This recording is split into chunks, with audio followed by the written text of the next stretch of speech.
បាទប្រិមិត្តលោកអ្នកកញ្ញាពុកម៉ែបងប្អូនជាទីស្នេហាវត្តប្រាសាទជាវត្តមួយស្ថិតនៅក្នុងភូមិត្រពាំងសំរិទ្ធសង្កាត់កងនយខណ្ឌដង្កោរាជធានីភ្នំពេញនៅក្នុងបរិវេណវត្តប្រាសាទមានប្រាសាទមួយដែលបានកសាងឡើងមុនសម័យអង្គរទៀតគឺស្ថិតក្នុងសតវត្សទី8សម័យចេនឡាប្រាសាទនេះមានផ្ដាយរចនាបថកំពង់ព្រះ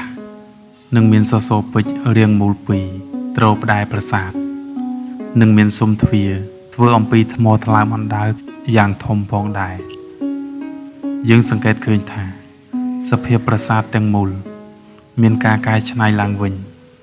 ដោយមានការបូកស៊ីម៉ងព័ទ្ធជុំវិញប្រាសាទនិងខាងក្នុងផងដែរ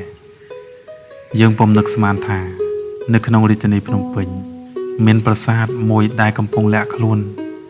ដែលជាប្រាសាទកសាងឡើងនៅក្នុងសតវត្សទី8សម័យចេនឡានោះទេទីក្រុងការងារស្រុកខ្មែរយូក៏បានថតនៅទេសភាពប្រាសាទនេះចែកជូនបងប្អូនទស្សនាជាចំណេះដឹងប្រវត្តិសាស្ត្រមួយ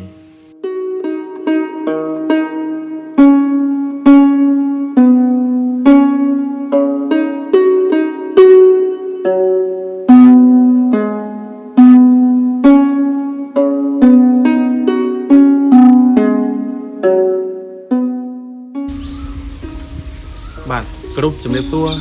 អ៊ំពូមីងពុកម៉ែបងប្អូនជាទីស្នេហា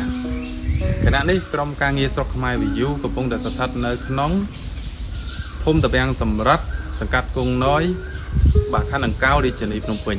ដែលម្ដុំនេះកាលពីមុនជាទឹកដីខេត្តកណ្ដាលទេស្រុកកណ្ដាលស្ទឹងបានជាក់ស្ដែងពេលនេះគឺកាត់ចូលភ្នំពេញហើយខណៈនេះយើងនៅក្នុងបរិវេណវត្តប្រាសាទបាទបងប្អូនជាទីស្នេហាវត្តប្រាសាទនេះគឺមានលក្ខនៅប្រាសាទមួយគឺជាប្រាសាទដែលកសាងឡើងនៅក្នុងសតវត្សទី8បាទសតវត្សទី8មុនសម័យអង្គរទៅទៀតបាទគឺជាប្រាសាទកសាងឡើងនៅក្នុងសម័យចេនឡាបាទបងប្អូនឃើញស្រាប់ហើយបាទហើយប្រាសាទនេះជាប្រាសាទមួយស្ថិតនៅក្នុងរចនាបថកំពង់ព្រះបាទរចនាបថកំពង់ព្រះប៉ុន្តែប្រាសាទហ្នឹងត្រូវបានជួសជុលវិញទាំងស្រុងបងប្អូនបោកគ្នាសំងខាងក្រៅអញ្ចឹងទៅបងប្អូនចូលទៅមើលទាំងអស់គ្នា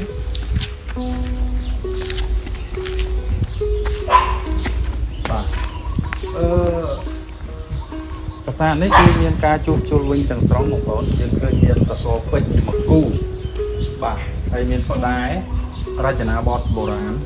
ប៉ុន្តែគ្រាន់ថាបូកស៊ីម៉ងនេះឡើងវិញទៅហើយនៅក្នុងប្រាសាទគឺមានតម្កល់ជាប្រកេះបាទហើយនឹងរូបព្រះពុទ្ធចូលបរិនិព្វានបាទហើយនឹងមានទីសក្ការៈបូជាផងដែរបាទយូរហើយតាំងពីជំនាន់ចាស់ពីដើមបាទឥឡូវនេះតែគេគាត់ជួសជុលក្រៅបាទគេជួសជុលហើយបងសំងហើយនឹងគេបួសគេនឹងគេជួសជុលហើយក៏វាយពណ៌វាយអីចឹងទៅហើយមានការបាក់បែកពីមុនលោកតាប្រាសាទនេះមុនក៏ល្បែចេញណានឹងនៅតែថ្មបាយក្រៀមណាបាទឥឡូវគេបោកសំងវិញទៅវាបាត់បាយក្រៀមខ្លះហើយនឹកឃើញខ្លះហើយបាយក្រៀមតែថ្មប្រាសាទនេះក៏សាងដោយថ្មបាយក្រៀមលោកតាណាថ្មបាយក្រៀមទាំងអស់ប៉ុន្តែឥឡូវវាអត់ជួសជុលវិញទៅគេអត់មានដាក់កបោទេគេរៀបអត់យកបាទតុបឡើងលើមកហើយពេលដែលចំនួនសង្គ្រាមអត់មានការបាក់បែកអីប្រហែលទេតែអត់ទេនៅថ្មីហ្មងនៅស្អាតទាំងមូលហ្មងនៅទាំងអស់ទាំងមូលហើយមានអ្នកដឹងអីថានៅវត្តប្រាសាទមានប្រាសាទអីបុរាណមួយនៅហ្នឹងនឹងប្រាសាទហ្នឹងបុរាណហ្នឹងមានបងប្អូនយើងស្គាល់ច្រើនទេតាគេស្គាល់មេមកពេញមកស្រីមួយម្នាក់នៅពេញថាវាទំការកំពស់ណែថាបាទថាវត្តប្រាសាទមានប្រាសាទមួយមានរូងប្រាសាទនេះមានរូងទៀតរូងចូលហុំចិត្តរាប្រាសាទហ្នឹងមានរូងមួយទៅដល់ភ្នំព្រះរាជទ្រព្យទៀតហ្នឹងហើយទៅនៅក្នុងប្រាសាទហ្នឹងហ្មងហើយតើលោកតាដែរបានចូលទៅគេទៅធប់ហើយហ្នឹងធប់ជំនាន់ណាដែរលោកតាតាំងពីជំនាន់បារាំងនោះហ្នឹងគេទៅធប់គេបិទអណ្ដាក់រុនហ្នឹងរូងហ្នឹងទៅណាទៅដល់លោកអីនេះណាភ្នំព្រះរាជទ្រព្យភ្នំចិត្តរាបាទអ្នកខ្លះហៅភ្នំអាហ្នឹងលឺគេថាទេណា តែលោកតាដែលបានឃើញចូលមើលអីទេអត់ ហេអត់យើងមិនទាន់ទេ អត់ទេណោះតែបានយើងលឺតគ្នាមក ចិត្ត100ហើយវាមិនទាន់ទេ លោកតាបញ្ជនមកណា ខ្ញុំ80ហើយ អូយ80ហើយម៉មហ្មងណា អឺ នៅក្នុងប្រាសាទហ្នឹងមានរូនមួយទេរូនហ្នឹងពីប្រាសាទហ្នឹងទៅដល់ភ្នំព្រះរាជទ្រព្យ អឺ បានតែដោយសារតែនេះដោយតែគេសធប់មិនទេជំនាន់ប្រាំងគេសធប់គេបិទរុនហ្នឹងទៅ គេបាត់រុនហ្នឹងទៅបានដាក់ព្រះអង្គលើ អូ ហើយអារូបដែលត្រឹមនេះហ្នឹងណា បាទ ជួដំដិនហ្នឹង អូមានដាក់រូបសំណាក់ដែលចូលដំដិន នឹងរូបសម្រាប់ជួដំដិនហ្នឹង បាទ ហើយព្រះអង្គគង់នឹងមុខ បាទអូហើយប្រាសាទហ្នឹងមានជាថាគេថារទ្ធិបារមីអីយ៉ាងណា ទេ ទេ មិនខ្លាំងពីមុន តែបច្ចុប្បន្នលោកតា តាំងពីជំនាន់រាងមកខ្លាំងរាងហ្នឹង មានរទ្ធិបារមី ហើយតាតិច តែមានសាបទីបាទ ខ្លាំង បាទ មកចូលបានទេណា បាទ បើយើងអុជធូបបាយគុំមិនធម្មតាអត់អី អត់អីទេ ចូលយកអីទៅបត់ធូបធម្មតាអត់ បាទ តែវាធ្វើតែមួយព្រះអង្គមកដែរ បាទអញ្ចឹងនៅប៉ុន្តែសប្តាហ៍ថ្ងៃក៏នៅតែមានរទ្ធិបារមីដែរនៅប្រាសាទហ្នឹង បាយគុំរាល់ថ្ងៃដែរ សុំក្តីសុខក្តីចម្រើនបួងសួងអីចឹងទៅ ពីពេញកំកូវីដមិនមក អូ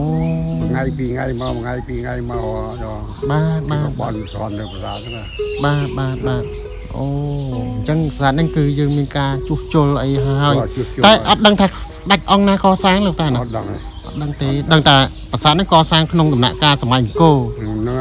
ថាម៉ៃក៏តែមកគេសាជាគេថាមុនក៏ មុនសម័យអង្គរទៅទៀតអូ គេថាជា ជាង1000ឆ្នាំលោកតា អឺ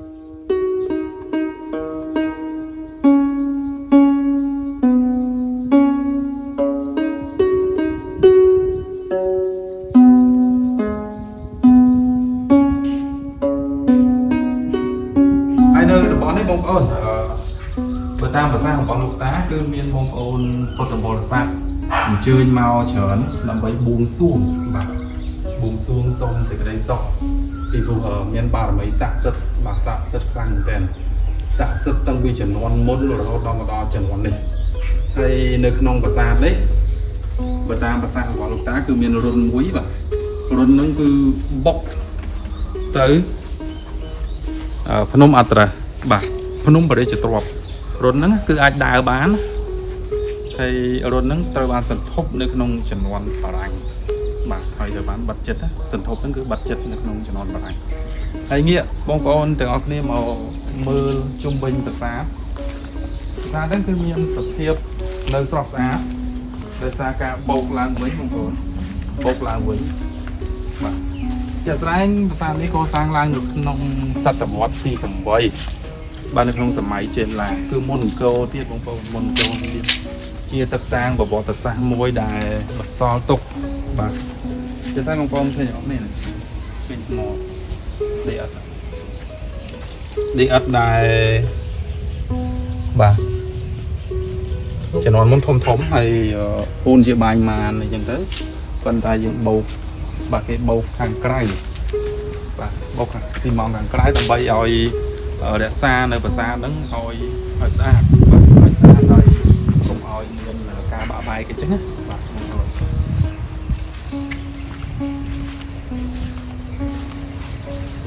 យើងមើលឃើញបដែមួយចំនួនក្បាច់ផ្កាគឺជាក្បាច់ផ្កាដែលនៅបន្សល់ទុកតាំងពីជំនាន់ចេនឡាជាស្អែកមានឃើញតែសសរពេជ្រមកគូឯងបងប្អូននៅខាងមុខអានេះគឺជាថ្មដែលបាទមានវ័យចំណាស់មែនទែនយើងមើលឃើញបាទចាស់មែនទែនវា1000ឆ្នាំជាងបងប្អូនសតវត្សទី8ឆ្នាំ8900ឥឡូវដល់2023វាជាង1000ឆ្នាំយើងគិតទៅវាយូរមែនទែន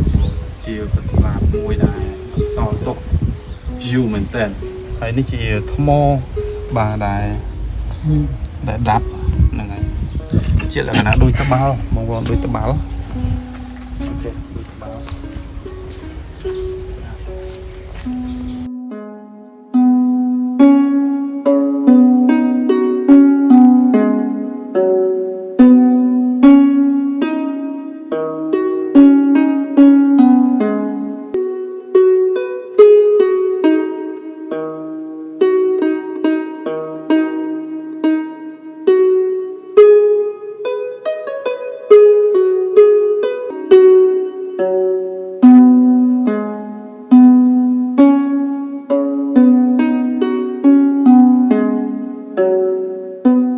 บเคยนี่มีตัวซองปีได้หนึ่งมุก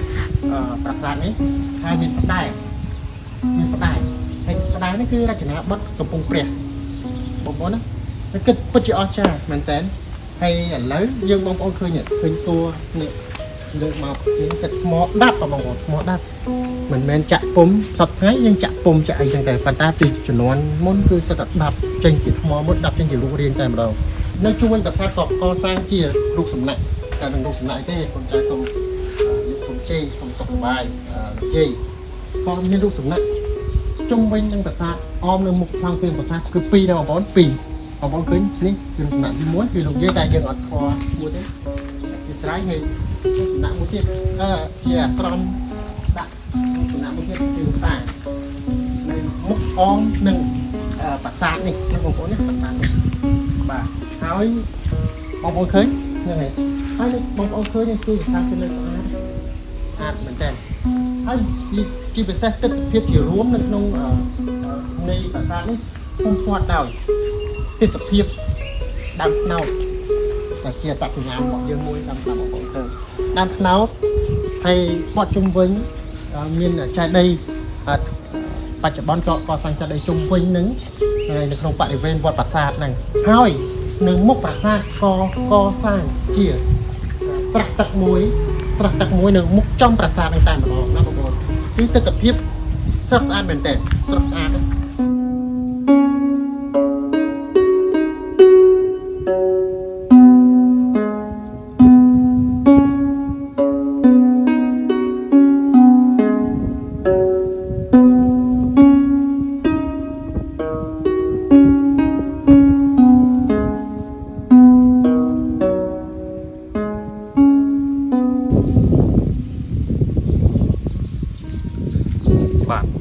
បងប្អូនជាទីស្នេហាយ៉ាងម៉េចហើយបានទស្សនានៅវីដេអូឃ្លីបពីក្រុមការងារស្រុកខ្មែរវិទ្យុបាទយើងអត់គួរជឿទេនៅក្នុងរាជធានីភ្នំពេញបាទគឺមានលក្ខនៅប្រាសាទមួយដែលកសាងឡើងនៅក្នុងសម័យនគរចេនឡាសតវត្សទី8បាទស្ថិតនៅក្នុងបាទខណ្ឌដង្កោរាជធានីភ្នំពេញដែលកាលពីមុនភូមិសាស្ត្រនេះគឺជាស្រុកកណ្ដាលស្ទឹងខេត្តកណ្ដាលទេប៉ុន្តែកាត់ចូលរាជធានីភ្នំពេញទៅហើយបាទហើយប្រាសាទនេះគឺជាប្រាសាទមួយដែលជាទឹកតាំងប្រវត្តិសាស្ត្រមួយដ៏ល្អបំផុតបងប្អូនដែលកសាងឡើងបញ្ជាក់ឡើងវិញគឺនៅក្នុងសតវត្សទី8សម័យនគរចេនឡាបាទបងប្អូនជាទីស្នេហាប្រាសាទនេះគឺមានទ្រង់ទ្រាយគឺនៅល្អជាក់ស្ដែងគឺមានការជួសជុលឡើងវិញទេបងប្អូនជួសជុលឡើងវិញទេកាលពីមុនប្រាសាទហ្នឹងគឺទ្រង់ទ្រាយដើមប៉ុន្តែគណៈកម្មាធិការវត្តក៏បានសម្រេចចិត្តជួសជុលឡើងវិញអូសស៊ីម៉ងឡើងវិញដើម្បីរក្សានៅទ្រង់ទ្រាយប្រាសាទឲ្យល្អនិងមាំបាទអត់មានអីវែងឆ្ងាយទេបងប្អូនទាំងអស់គ្នាជាទីស្នេហាក្រុមការងារស្រុកខ្មែរវិទ្យុបានចុះមកបដិបត្តិនៅទីនេះដើម្បីចែកនៅបាទប្រវត្តិសាស្ត្រមួយចង់ឲ្យបងប្អូនខ្មែរទាំងក្នុងនិងក្រៅប្រទេសបានយល់ដឹងបន្ថែមបាទនេះគឺជា content មួយឲ្យបងប្អូនយល់ដឹងបន្ថែមទេបាទហើយអរគុណបងប្អូនទាំងអស់គ្នាដែលបានទស្សនានៅវីដេអូឃ្លីបពីក្រុមការងារស្រុកខ្មែរវិទ្យុបាទហើយសូមបងប្អូនទាំងអស់គ្នាជួយ like subscribe នៅ channel ស្រុកខ្មែរវិទ្យុមួយដើម្បីជាកម្លាំងចិត្តពីក្រុមការងារស្រុកខ្មែរវិទ្យុទាំងអស់គ្នាបាទហើយជូនពរបងប្អូនទាំងអស់គ្នាជួបប្រទះតែសេចក្តីសុខនិងសុភមង្គលគ្រប់ប្រការសម្រាប់ពេលនេះពីក្រុមការងារស្រុកខ្មែរវិទ្យុសូមអរគុណសូមជម្រាបលា